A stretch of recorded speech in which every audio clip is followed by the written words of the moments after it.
It's the Ross Tucker Football Podcast. Oh, yeah, it is. But it's not just any Ross Tucker Football Podcast. It is a Wisdom Wednesday presented by DraftKings Sportsbook, the #1 rated sportsbook app. Get it on your phone. Why is it a Wisdom Wednesday? Because we are graced with the presence of Andrew Brandt, longtime Packers executive, was an agent before that. Now he's an agent again, helping out Gary V and the guys. Cannot wait to get his thoughts momentarily on the Patrick Mahomes contract, the Redskins name change stuff, some of these contract restructures, DeSean Jackson. There's about a million things we need to talk with Andrew about in a little bit. We will have a new Spread the Word winner on Friday during our latest Co-Sells Concepts edition of the Ross Tucker Football Podcast. That means keep it up. When we're posting all this awesome stuff, all these clips on social media, at Ross Tucker Pod on both Twitter and Instagram. Intern Casey's killing it.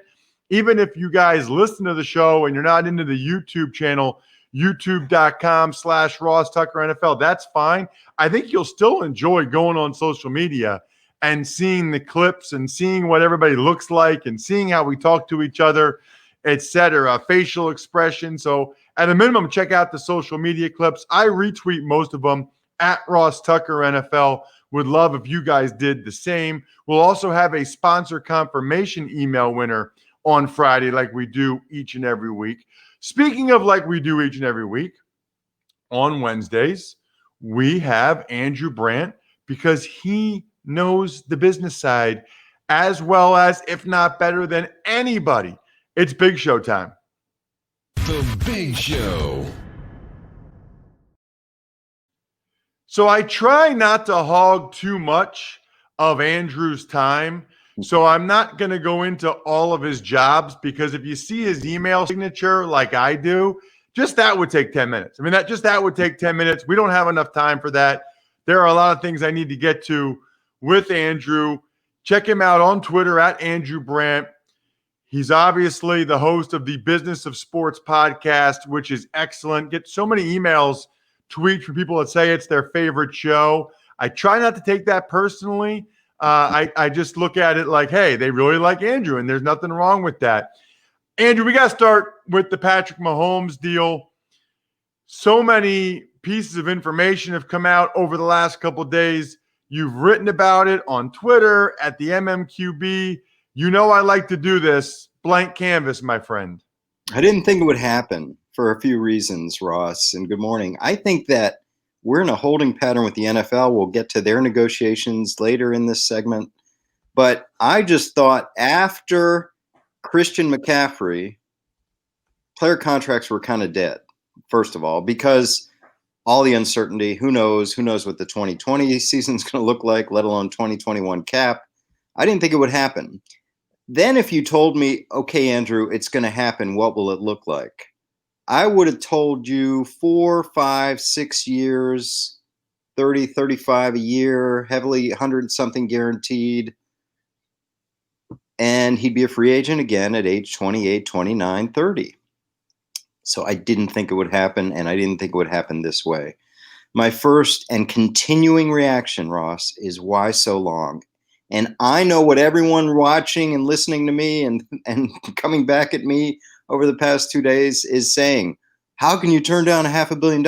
How is $500 million a bad deal? And I'm not in the sort of hot takes of good and bad. What I want to say is that I think this is way too long and doesn't give Pat Mahomes any optionality in his career. And when I saw 10 years, which turned out to be 12 years, my first thought it was, okay, he's got one of three things. He's got optionality with an opt-out, like NBA stars get, LeBron, Durant, all these guys after 2-3 years. Or he's got optionality to adjust to the market when quarterbacks pass him by, which they will. Or he's got what everyone's talked about, some kind of cap or cash adjustment based on the cap going up and a percentage. And at one point, Adam Schefter, for 2 hours, it looked like he had that third one, but he doesn't. He has no optionality in this contract. It's 12 years. I don't get it. I don't get why a superstar would line up with a deal for so long without an impressive number of years of full guarantees. And again, let me just say this. I know everyone's going to say, well, they'll never cut him. Well, if that's the case, my response as an agent is, okay, great, just guarantee it. You're never going to cut him. But they don't. So they have these rolling roster bonus, which are really 1-year options for the team after a certain number of years. Okay, let's just take the money aside, the big number that everybody jumps on. Those are my criticisms. Is it a lot of money? Yes. Is it a lot of money for the short term? No. As I pointed out on Twitter, $63 million over 3, that's what Teddy Bridgewater's getting. That's less than Ryan Tannehill's getting, 2 other contracts that got done this year. And it just shows you, the Bridgewater especially shows you the value of free agency, which Pat Mahomes will never, ever see. So it's interesting, Andrew, all good points. It seems to me like in any negotiation, any contract, both sides have priorities. Yes. And it really, based on listening to everything going on, it seems like the priorities for Pat Mahomes were, number one, to not have the uncertainty of where he's going to live, what team he's going to play for. I think he's sort of the opposite of the Dak Prescott model or Kirk Cousins. I don't think he wanted his status to be up in the air and for there to be unknowns. I think he really likes it in Kansas City and really wanted to be in Kansas City for the long haul. I also think that I think it was important to him that he got, on paper at least, the biggest contract in North American sports history. I think he wanted his number to be more than Mike Trout. I think he wanted that 10-year, $450 million extension, and that's the most that anybody's gotten. And I mean, it's $10 million a year more on the new money part of it than any quarterback's gotten. So I'd like to think it'll be a while until someone would pass that in that part of it. And I also think, and he has said this, which is always easy to say after the fact, that he wanted to help the Chiefs. I think he did that in the short term with the cap number over the next 3 years and taking less. And then even in the long term with the Chiefs being able to plan around what becomes a big number in some of the future years. It just seems to me like those were his priorities, right or wrong. Right. But if you say to me, and I'm an expert on these things, hopefully one of the best experts around, who quote unquote got the better of this deal, it's the Chiefs. You know, in 2001, I was able to get Brett Favre under contract for 10 years. And yes, we paid a premium in terms of number, $100 million or more than that over the next 10 years. He played 9 of those years on that contract with the Packers, the last year with the Jets. It was a great deal for the Packers because we had the most precious asset in the NFL under contract for a decade. And now the Chiefs have the same. I just talked to you, Ross, about the numbers. The numbers are not great early. Now, by the time those numbers kick in that you're talking about, the cap, assuming we get past COVID and the NFL continues to be the NFL we all know and love, the cap is not going to be $200 million. It's going to be more like $300 million. And then $40 million a year, $45 million a year for your best player in the league. I don't know what's going to look like that. And this is something where I am predicting, because 10 years, 12 years is an eternity. And I don't think anyone can clap back on this. Quarterbacks will pass him by. They will. They already are now. And I know, he could have made more just playing it out his deal and doing a franchise tag in 2 years. But that's what he wanted. That's fine. And the Chiefs, I'm not saying deviously, but they played on that, wanting the Mike Trout number. And quickly, as you know, and I hate to be a constant Debbie Downer on this, but it's not like Mike Trout. Because in 10 years, Mike Trout will have $420 million. In 10 years, will Pat Mahomes have that? We don't know. We don't know. Maybe, maybe not. But guarantees are worth so much. That's why NFL teams avoid them. My last comment is the Kansas City Chiefs have the most precious asset in the NFL under contract for basically an NFL lifetime. That's a win. Let's move on, Andrew, to a team you grew up in that city in Washington, D.C., and that's the Redskins. At least for now, it's the Redskins. Kind of unbelievable if you think about the fact that it seems like that was 2 weeks ago. It was just Friday when everything kind of came down with Nike and FedEx and Pepsi and the statements by Daniel Snyder and Ron Rivera and the NFL. What are your thoughts on the Redskins name change? Do you think it's as imminent or definitely happening? I know you were hit me up on Twitter about it. It's amazing. I mean, the speed in which this seems to be happening, where let's just say that we're deciding on a name change in the NFL. Logos, marks, years of planning, years of putting out not only Redskins branding, but branding within the league concept. I'm predicting in a normal situation, that changeover takes 2 seasons. That's my thought. If you just said, okay, what does a changeover in a name of an NFL team take to fully happen? I say 2 years. As you said, this seems to be happening in 2 months. Unbelievable. I don't know how it's going to happen, but obviously NFL owners and Roger Goodell can happen by fiat. And you see what's happened, as you mentioned. Sponsors and money's gotten involved. Nike, FedEx, which is the naming rights partner, which is a part owner of the team, Fred Smith, are demanding this. And now we hear about minority partners pulling out. So, which again is curious to me, like if they change the name, you still want out? It's happening. It's happening because of sponsor pressure, but there's got to be pressure, I think, from other NFL owners and from Roger Goodell. Because you know, as well as anyone, this has been in the news for 10 years. I'm still a little skeptical, where I say I'll believe it when I see it, right? And that's what I tweeted. Because there's a statement about a thorough review. What does that mean?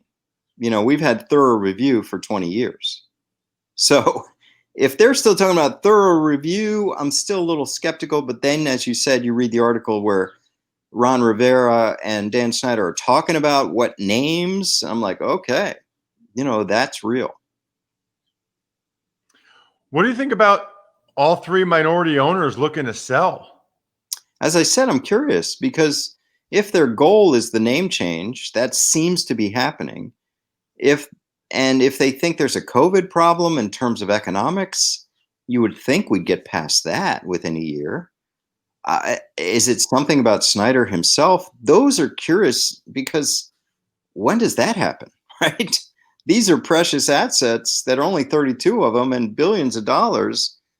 And I don't think these guys need the money. So there's got to be a backstory there, Ross. At this point, Andrew, I think everybody listening or watching at youtube.com/Ross Tucker NFL, I think everyone's aware of the DeSean Jackson situation. As we record this early Wednesday morning, he has issued multiple apologies. There has been no discipline yet from the team. There has been a report from Adam Schefter that maybe the team could look to get out of his guaranteed amount of his contract this year. I just want you to take us behind the scenes, Andrew, since you were a front office executive for the Packers. As soon as this information comes out, as soon as it's trending on Twitter, what goes on behind the scenes? What questions are you asking? What are you doing?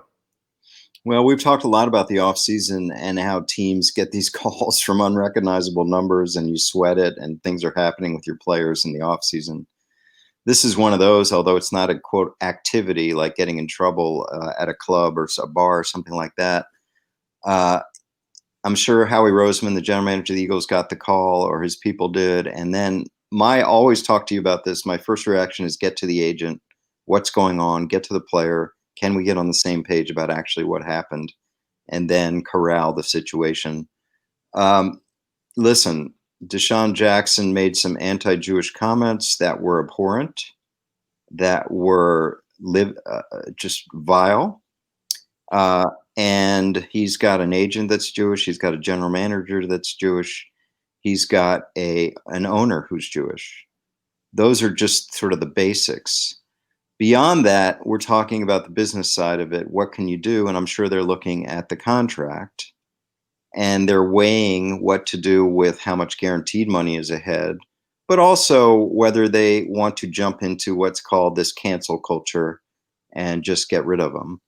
I don't know what's going to happen, but now I'm in Philadelphia. We hear about people, a guy I know, David Edelman, getting him involved with Philadelphia, the Holocaust Museum, which is in Philadelphia, and learning and all that. It's a bad look. I mean, beyond a bad look. And Ross, DeSean Jackson is not a 24-year-old. DeSean Jackson, 33-year-old. What goes into his mind to put out that on Instagram? And just a comment, and I say this with no comment. It's one of those Twitter things like presented without comment. How much shade are people getting, like Drew Brees and others, compared to what's shade, if any, DeSean Jackson has gotten? I mean, I haven't seen it from players, from executives, and frankly, from a lot of media. It just seems to me I don't know why. I don't know why. And that's just my comment about that. One of the things you have been commenting on a lot recently, Andrew, has been the NFL, NFLPA negotiations. I got to give you credit, man.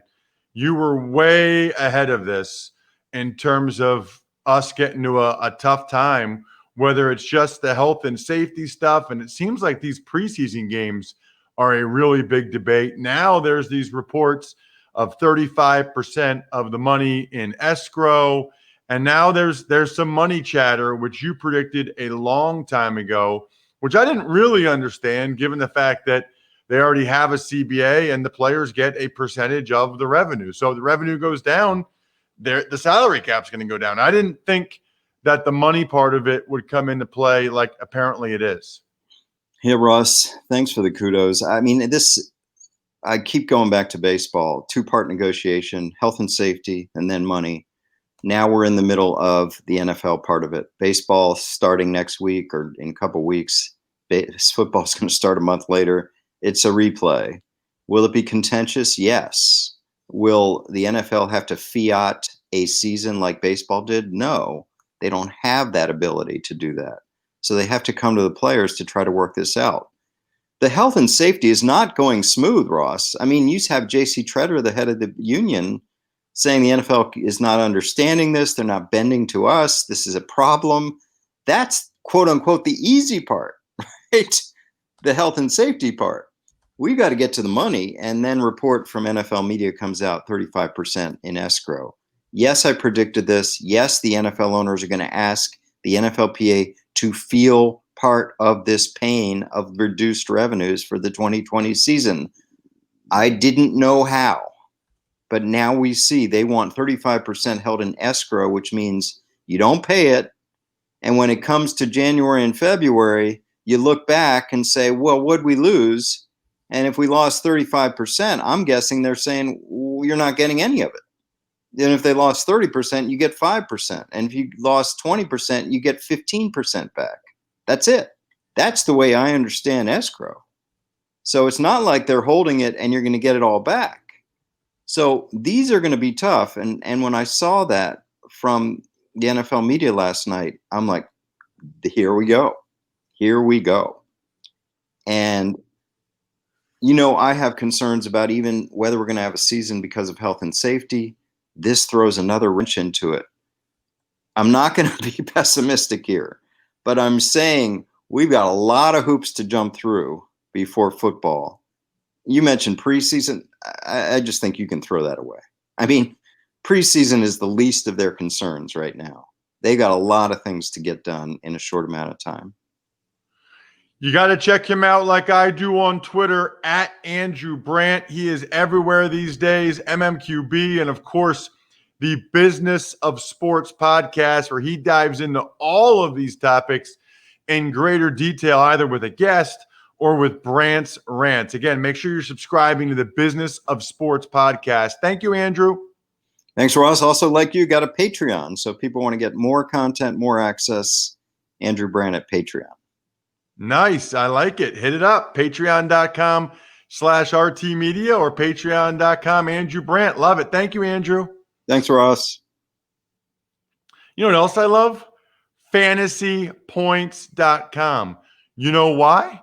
Because if you go to FantasyPoints.com and you use the code FEAST, all caps, not only do you get the great stuff from Greg Cosell and Joe Dolan and John Hansen, but you might be one of the 2 latest contestants in our best ball draft for July. Just finished up the June best ball draft. It was amazing. Every week in July, we'll be announcing 2 more contestants to go against me and Joe in the July best ball 10 draft. Remember, you get a free entry, but if you win the $110. So it's like we're giving you a free $10. You go to fantasypoints.com. Use the code FEAST, all caps. Tux Takes. All right, Ross, good morning. Chiefs quarterback Pat Mahomes signs his 10-year extension, $450 million, adding 2 existing years, which equals $477.6 million. We heard from Andrew. Ross, what do you think? Well, listen, I mean, I already kind of said with Andrew what I think Pat's priorities were. I think it's probably a little misguided for the goal to try to have a bigger number than Mike Trout, even if that looks good on paper. I will say this, though. People say, well, it's not all guaranteed and they can cut him. Well, they can cut him. But I think he's got over $50 million in dead cap money every year of the deal. So they're really not going to want to cut him. I mean, he's very likely to get, I think, all this money. And by the way, if they cut him, then he's a free agent.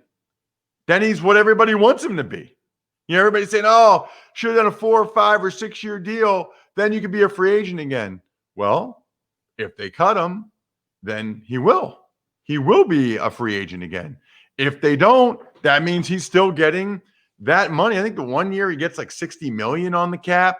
So that might be a year where they're forced to look at it and tweak the contract again anyway at that point. I also think what's really interesting to me now is with him being at $45 million a year in new money, where does Dak Prescott land? Where does Deshaun Watson land, right? There's a lot of room, Bri, between $35 million and $45 million. So obviously Watson wants to get 45, Dak wants to get close to that, and the teams want a lot less than that. Really, in that sense, the Chiefs, what they did with Mahomes really puts the Texans and the Cowboys in a little bit of a bind. The flip side, though, is they can certainly argue for more years now that Mahomes is locked up for 12. Tux Takes. Eagles wide receiver DeSean Jackson quotes Hitler anti-Semitic quotes and then apologizes twice. Right. We got Andrew's perspective on this earlier in the show. And I'm not really going to talk about the DeSean Jackson part of it, Bri. I've been thinking about this for a while. And 2 observations, I guess. One is just in general, with everything going on with the coronavirus and social injustice, race relations, everything going on, the division, politicization of everything. This is as bad as I've ever felt about our country, as bad as I've felt about being an American, I guess, in my 41 years. It's just really, really disappointing. And having 2 young girls, it's just a shame. It's disappointing, I guess, is the most succinct way I can describe it. And I don't have all the answers, Bri. I don't even have any of the answers at all. The one thing I keep coming back to, though, with all of this stuff is education and the need for us to invest whatever it costs, whatever it takes into the infrastructure for education in our country. Because I think about, the more educated you are, I'd like to think you'd react better in terms of masks and the science and social distancing, all that stuff. I think the more educated you are, I'd like to think the less chance that you'd be racist, whether that's outwardly or subconsciously. I just think everything, the politics, being able to decipher the news, which I think is a problem. I just think if someone said, what would you do? I would just say I would invest a lot of money in education.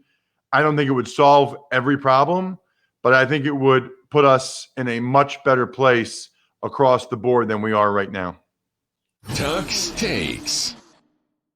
NFLPA President J.C. Tretter writes about opposition to NFL training camp plans, while the NFL is going to reportedly test families and cohabitants for COVID-19.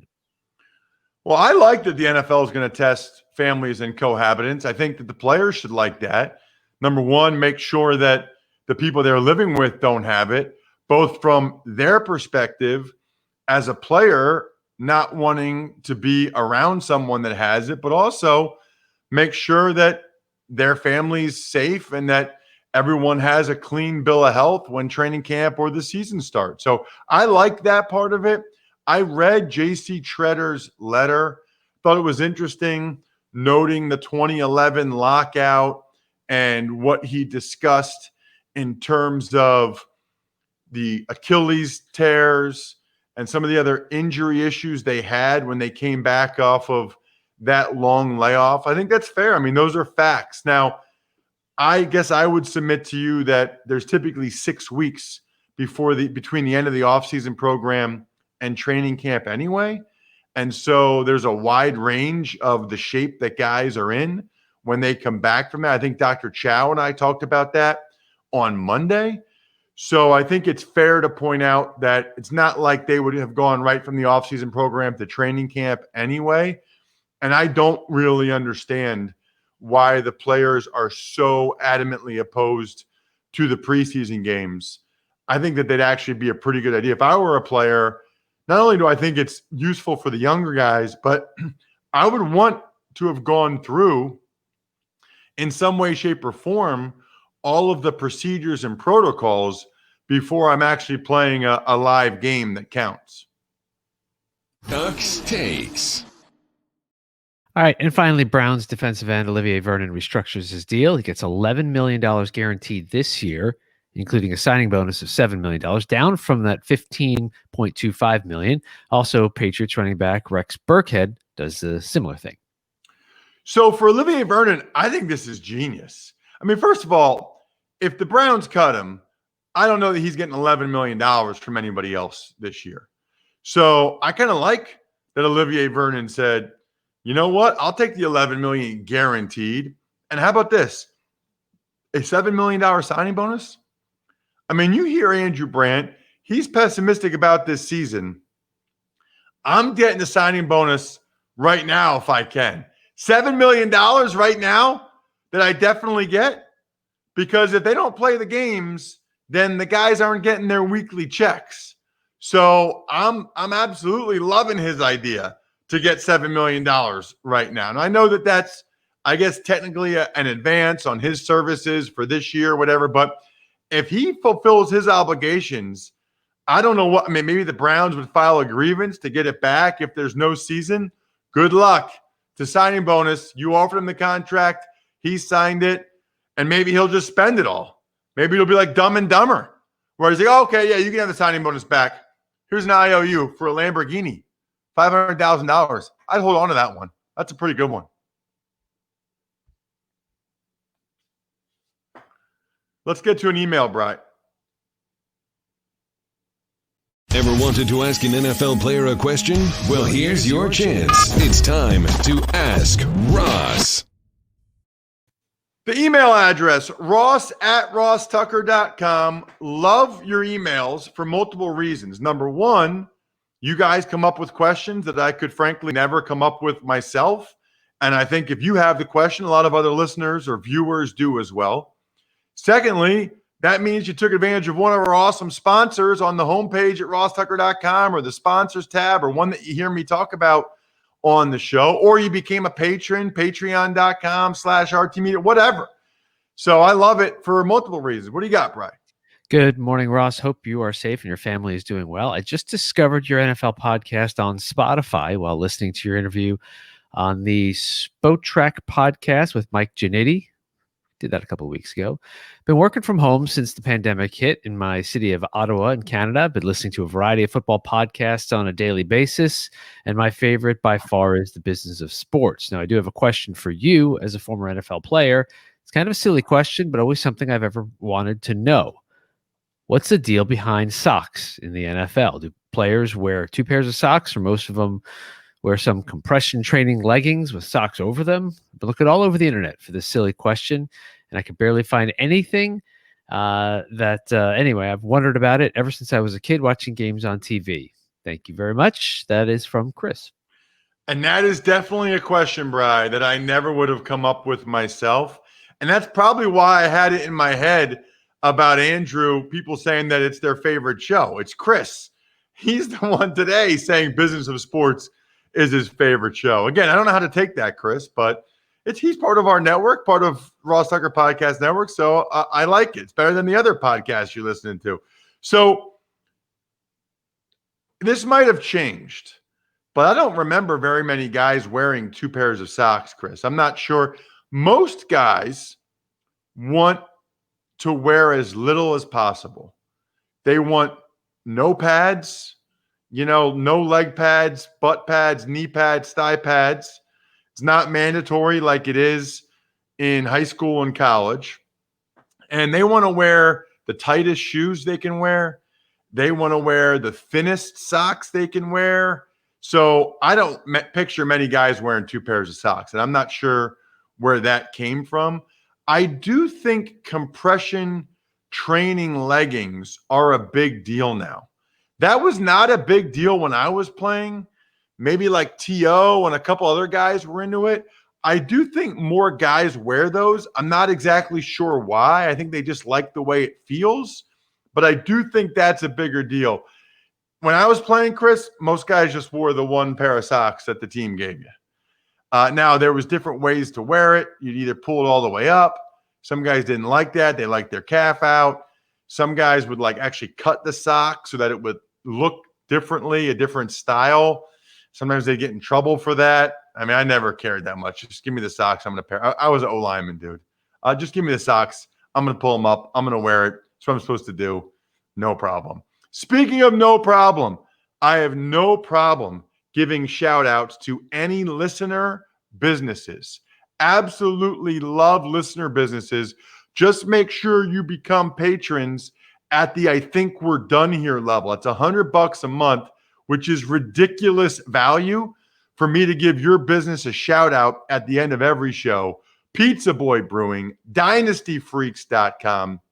We've got Eric Eager, by the way, and I'm eager for you to hear Eric on today's Even Money podcast.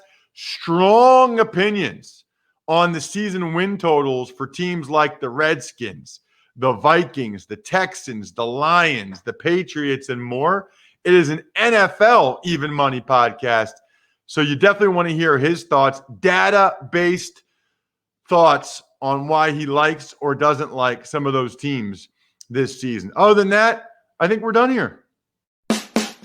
Thanks for listening to the Ross Tucker Football Podcast. Make sure to also subscribe to the Fantasy Feast, Even Money, Business of Sports, and College Draft. All available at Apple Podcasts, rosstucker.com, or wherever podcasts can be found.